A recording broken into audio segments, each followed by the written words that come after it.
چلیے ایک سفر میں کتنے عمرے کر سکتے ہیں، اس بارے میں جمہور کا کیا خیال ہے؟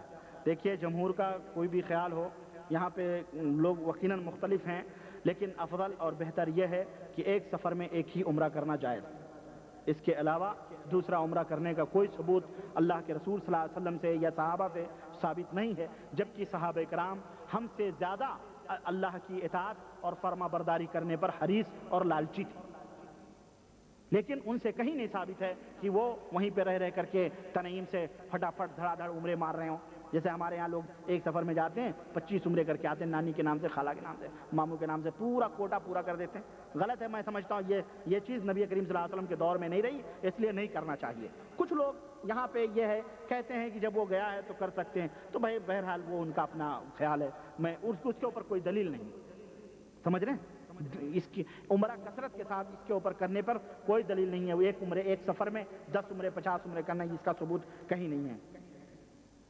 نمبر 2، قبروں پہ جا کر ایصال ثواب کی خاطر قرآن کی تلاوت کرنا، میں نے ابھی بتایا بدعت، قبروں کے وہاں قرآن نہ پڑھا جائے، وہاں پہ کیا اللہ کے رسول صلی اللہ علیہ وسلم نے کیا فرمایا کہ لا تجعلوا بیوتکم، یعنی اے لوگوں اپنے گھروں کو قبرستان نہ بناؤ، بلکہ نماز پڑھ کے فرض نوافل اور سنتیں اپنے گھروں کے اندر پڑھو۔ ہاں تو گویا وہاں پر گھر یعنی قرآن مقبروں میں نہیں پڑھا جاتا ہے، قرآن مقبروں میں نہیں پڑھا جاتا ہے، اگر اسی لیے اللہ کے رسول صلی اللہ علیہ وسلم نے فرمایا کہ گھروں کو مقبرہ نہ بناؤ، یعنی وہاں قرآن پڑھو۔ حضور صلی اللہ علیہ وسلم نے فرمایا جس گھر میں سورہ بقرہ کی تلاوت ہوتی ہے اس گھر میں جنات اور شیطان نہیں آتے، تو گھروں میں تلاوت، گھروں میں سنت نفل پڑھیں آپ جو ہے۔ قبرستان میں یہ تمام سب چیزیں کرنا بدعت اور خرافات ہیں، اسی طرح سے اذان دینا یہ بھی بدعت اور خرافات ہے۔ واقع یاجوج ماجوج علامت قیامت ہے، اس کی وضاحت فرمائیں، کیا وضاحت اس کی کریں؟ یعنی یاجوج اور ماجوج کا نکلنا یہ قیامت کی نشانیوں میں سے ایک نشانی ہے، اور اللہ کے رسول صلی اللہ علیہ وسلم کی صحیح حدیثوں میں آتا ہے کہ جس وقت یہ نکلیں گے تو اتنی کثیر تعداد میں ہوں گے کہ نہر فرات اور نہر نیل کے پانی 3 دن کے اندر پی پا کر کے ختم کر دیں گے، اور دنیا کے اندر فتنہ و فساد پھیلائیں گے، اور یہ جگہ موجود ہے۔ ایک مومن کا اور مسلمان کا عقیدہ ہے کہ اس کے اوپر ایمان لائے، یہی غیب کے اوپر ایمان لانا ہے، اور جب اللہ وحدہ لا شریک چاہے گا اس قوم کو نکالے گا، جیسا کہ وہ حضرت ذوالقرنین نے اس کو جو ہے کیا کہتے ہیں قرآن کے اندر حوالے سے سورہ کہف کے اندر وہ ذکر ہے، وہ اپنی جگہ برحق ہے، ایک مومن کا ایمان اور عقیدہ ہے یہی وضاحت، اور کوئی وضاحت اس سے زیادہ مجھے نہیں علم ہے۔ اس سے زیادہ اگر آپ کو چاہیے تو علماء کی کتابیں، مشائخ، احادیث موجود ہیں، آپ اس میں اس کی تشریح لے لیں۔ حضرت یونس علیہ السلام کا بستی سے بغیر خدا کے حکم کے بغیر نکلنا کیا ہے؟ اس کو غلطی کہیں گے، اس کو غلطی کہیں گے، سمجھ رہے ہیں؟ اس کو غلطی کہیں گے۔ انبیاء گناہوں سے پاک ہوتے ہیں، انبیاء کس سے پاک ہوتے ہیں؟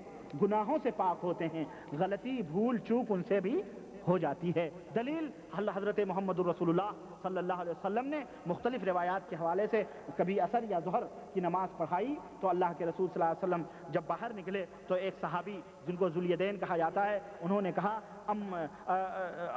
اقصرت الصلاۃ ام نسیت یا رسول اللہ، اے اللہ کے نبی کیا نماز کم کر دی گئی ہے؟ یعنی 4 کے بجائے 3 ہی حضور نے پڑھی تھی، تو 3 کم کر دی گئی ہے یا آپ بھول گئے ہیں؟ تو حضور نے کہا ہے میں تو نہ بھولا ہوں نہ کم کی گئی ہے۔ تو صحابہ کرام سے پوچھا تو صحابہ نے کہا کہ ہاں آپ نے ایسا کیا ہے۔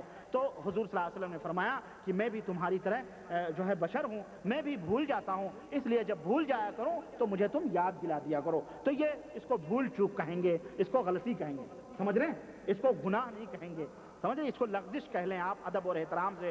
گناہوں سے، ذنب سے انبیاء علیہ السلام معصوم ہیں، پاک ہیں، اور رسالت کے پیغام میں کوئی غلطی ان سے نہیں ہوتی ہے، لیکن اس طرح کی بھول چوک ہو جاتی ہے جسے اللہ وحدہ لا شریک موقع بموقع جو ہے تنبیہ فرماتا ہے۔ نبی کریم صلی اللہ علیہ وسلم ایک بیوی کے پاس گئے، انہوں نے شہد پلا دیا، بیویوں کی رقابت آپس میں چل رہی تھی، کسی نے کہا، وہ حضور صلی اللہ علیہ وسلم وہاں سے شہد پی کے دوسری بیوی کے پاس گئے، انہوں نے کہا کہ جو ہے آپ کے منہ سے جو ہے کیا کہتے ہیں پتہ نہیں کیسی بو آ رہی ہے۔ حضرت عائشہ نے بھی یہی کہا، دوسری تیسری چوتھی ساری بیویوں نے کہا۔ کیوں؟ حضور صلی اللہ علیہ وسلم عصر کے بعد روزانہ ایک ہی بیوی کے پاس جا کے پیتے تھے، تو کہنے لگی یہ تو جب دیکھو جب وہیں پہنچ جاتے ہیں، ہم لوگوں کو بھول جاتے ہیں۔ یعنی حضور شہد پسند تھا حضور کو، حضور جاتے تھے اسی اس میں، تو کہا کہ اب اس کو عادت چھڑانے کا یہی طریقہ ہے کہ جو ہے کیا کہتے ہیں اب اس طرح سے کوئی بہانہ کرو۔ تو سبوں نے مشورہ کیا جب آئیں تو کہنا آپ کے منہ سے بو آ رہی ہے، کوئی آپ نے شاید کچھ پیا ہے، تو وہ کہیں گے ہی وہ پلائی ہے فلانی، تو ظاہر ہے حضور کو نفرت ہو جائے گی، پھر نہیں جائیں گے، تو نہ پئیں گے نہ جائیں گے، اس طرح ہم لوگوں کے پاس بھی آئیں گے۔ یہ ایک وہ تھا. اب یہ حرکتیں ہمارے جو وہ بھائی لوگ جانتے ہیں جو دو دو تین تین بیویوں کے مالک ہیں ماشاء اللہ, اللہ انہیں برکت عطا فرمائے اور ہم سب کو بھی برکت دے, سمجھ رہے ہیں. تو اس طرح سے حضور نے کہا, جب سب بیویوں سے سنا تو حضور نے کہا اب میں شہد اپنے اوپر نہیں کھاؤں گا. تو اللہ تبارک و تعالیٰ نے آسمان سے آیت اتاری اور فرمایا یا ایھا النبی لما تحرم ما احل اللہ اتبتغی مرضات زوجاتک, اے نبی ما احل اللہ. ہمارے یعقوب صاحب بغل ہی میں بیٹھے ہیں, میں انہی کا ذکر سمجھو کر رہا, تو ان سے میں کہہ رہا ہوں ذرا سنبھل کے رہیے گا, ہے نہیں. تو کیا کہتے ہیں کہ اللہ کے نبی نے یہ قسم کھا لی, تو اللہ نے نصیحت فرمائی کہ آپ ایسا نہ کریں, اپنے بیویوں کی خواہشات چاہ کر کے آپ ایک حلال چیز کو حرام اپنے اوپر کر رہے ہیں, تو یہ بھول چوک ہوتی ہے, لغزش ہوتی ہے, سمجھ رہے ہیں آپ. تو یہ اس کو یہ کہیں گے. جی فرمائیے, ایک سیکنڈ پہلے